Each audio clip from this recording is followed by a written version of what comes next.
السلام علیکم ویور، کیسے ہیں آپ؟ ٹھیک ہیں؟ امید کرتا ہوں آپ خیریت سے ہوں گے۔ آج ہم ایک واقعہ سن رہے ہیں جب حضور صلی اللہ علیہ وسلم کے پاس ایک مہمان آیا اور وہ باضد تھا کہ میں نے آپ کے گھر ہی قیام کرنا ہے۔ یہ واقعہ ہمیں بیان کر رہے ہیں پیر اجمل رضا قادری صاحب۔ تو لیجئے جناب شروع کرتے ہیں۔ میرے محبوب کریم صلی اللہ علیہ وسلم کی زندگی میں نفاست ہے۔ حضور نے لوگوں کو شرمندہ کرنا پسند نہیں کیا۔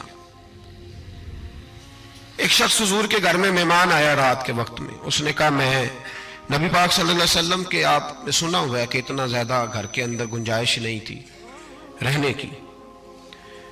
حضور کئی دفعہ مسجد میں ٹھہراتے تھے یا مہمانوں کو صحابہ میں بانٹ دیتے تھے۔ وہ کہنے لگا میں نے آپ کے گھر میں ہی قیام کرنا ہے۔ پھر میں ٹھیک ہے آ جاؤ۔ صحابہ کہتے ہیں جتنا بھی 4-5 بکریوں کا دودھ سارے اہل خانہ استعمال کرتے تھے، محبوب کا سارا گھرانہ وہ سارا کٹھا ہی اکیلا ہی دودھ پی گیا، سارا جتنا کھانا تھا اکیلا ہی کھا گیا۔ رات کو اسے چارپائی پہ سلایا گیا تو کھا اتنا چکا تھا کہ اس کا پیشاب حضور کے بستر پر ہی نکل گیا۔ وہ جب آلودہ ہوا تو شرمندہ ہوا، اٹھ کے بھاگ گیا۔ کسی نے دیکھ لیا تو کیا بنے گا؟ کہتا ہے میں جب کنویں پہ گیا، جا کے میں نے غسل کیا، کپڑے دھوئے تو خیال آیا میری تو سونے کی انگوٹھی رہ گئی ہے وہاں۔ اب طبیعت اجازت نہیں دیتی تھی کہ وہاں لوگ کٹھے ہوں گے۔ یہاں نماز کے دوران اگر کسی کا موبائل بج جائے نا تو پکے نمازی، ناراض تو نہیں ہو جائیں گے آپ لوگ؟ جو زیادہ پکے نمازی، پکے، ان سے نہیں معافی ملتی۔ وہ جو کچا پکا ہے بیچارہ وہ شاید کسی وقت معافی دے دے، پکے نمازی نہیں معافی دیتے۔ کہتے ہیں تیرا بج کیسے گیا، تو نے سمجھا ہی نہیں۔ مجھے ایک شخص نے نا ویڈیو دکھائی، کہنے لگا جی تسی بڑی وکالت کر دیا مولویاں دا حال ویکھو۔ اور میں ڈر رہا تھا، میں نے کہا پتہ نہیں اب کیا نکلے گا۔ کہتے میں نے خود ریکارڈ کی ہے، تو میں نے کہا دکھاؤ۔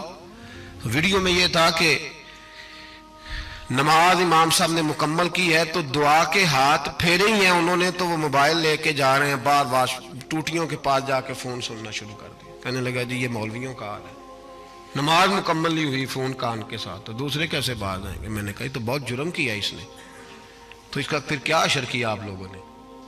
کہتے نہیں آپ کو دکھانے لو۔ میں نے کہا پاگل آدمی، اس کے گھر سے بھی فون آ سکتا ہے۔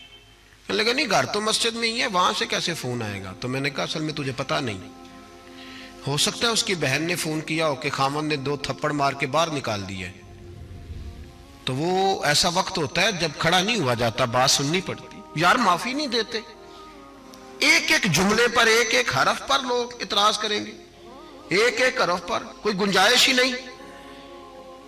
حضرت سیدنا انس بن مالک رضی اللہ تعالیٰ عنہ فرماتے ہیں ایک صحابی اپنے غلام کو مار رہے تھے تو نبی پاک پہنچ گئے، حضور نے فرمایا اسے معاف کر۔ اس نے کہا کتنی بار؟ ایک جملہ نبی پاک نے کہا تو حضرت انس کہتے ہیں میرے وجود کے رونگٹے کھڑے ہو گئے، اسے معافی دے دے۔ حضور کتنی بار؟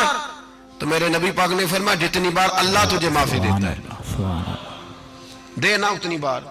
وہ اگر تجھے بات بات پہ پکڑے تو تیرا کیا اشر کرے؟ سوچنا۔ اور رب زیادہ قادر ہے تجھ پر۔ ہم شرمندہ کرتے ہیں لوگوں چھوٹی چھوٹی باتوں پر، چھوٹی چھوٹی باتوں پر ہم احساس نہیں کرتے۔